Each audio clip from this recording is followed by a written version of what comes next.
Hello and welcome, I'm Gina Shakespeare. Today on the show, what was Obama's role in the Trump investigations? This story by our editor-in-chief of the US editions of the Epoch Times, Jasper Fackett. Please remember to subscribe and hit the notifications button. Now that special counsel Robert Mueller's report has been published, we have a definite answer to the question of whether President Donald Trump colluded with Russia. There are many questions that remain, however, about the origins of the investigation. For example, why did the FBI investigate a presidential candidate using false information paid for by the opposing political campaign? And why was the British government spying on members of the Trump campaign and passing this information on as unofficial intelligence to the CIA director at the time, John Brennan, who then used it to push then FBI Director James Comey to open the investigation into Trump? But perhaps the most significant, yet largely unexplored question is this: what was former President Barack Obama's involvement in the investigations?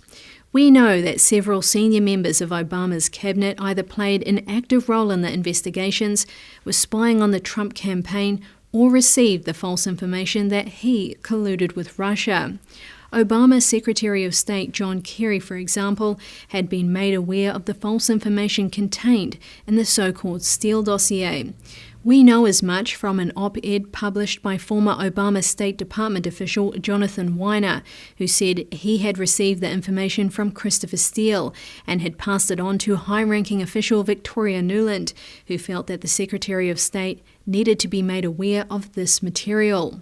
Obama himself had also been given a summary of the Steele dossier, which was attached to an intelligence report by Brennan, Comey, and then Director of National Intelligence James Clapper. That was in January 2017. It's possible that Obama might have received information contained in the Steele dossier from Brennan as early as August 2016. Obama's National Security Advisor Susan Rice, along with his ambassador to the United Nations Samantha Power, had made hundreds of unmasking requests for the identities of members of the Trump campaign in intelligence reports. Power would later claim that someone else in the Obama administration had made the requests in her name. Then there was an Oval Office meeting between Obama, Rice, Comey, and then Deputy Attorney General Sally Yates on January 5, 2017. The meeting was recollected by Rice in an unusual email she addressed to herself sent 15 days after the meeting on January 20, 2017, the day of Trump's inauguration. The email was marked top secret, but parts of it have since been declassified. In the email, Rice said, "The President stressed that he is not asking about, initiating, or instructing anything from a law enforcement perspective. He reiterated that our law enforcement team needs to proceed, as it normally would, by the book."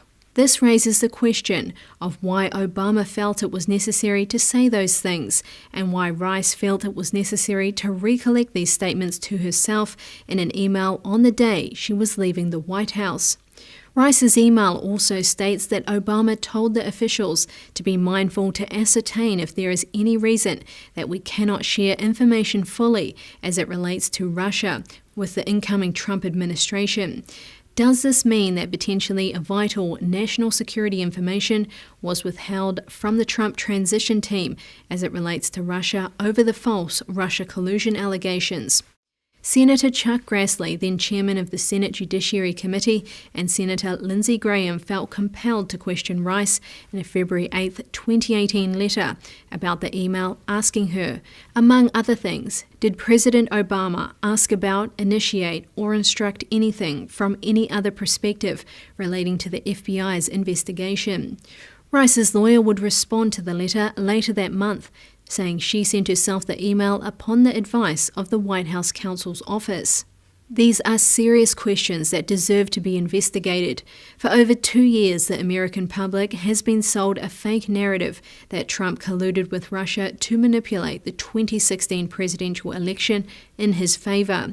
getting to the bottom of how these investigations were started, what the exact actions were by officials entrusted with power, including the former president, and whether any of them were politically motivated is key to restoring public trust in our institutions. Thank you very much for joining me on this episode of Declassified. I look forward to seeing you again very soon. In the meantime, please feel free to check out theepochtimes.com for around-the-clock news updates. Plus, what are your thoughts on Obama in relation to the Spygate scandal?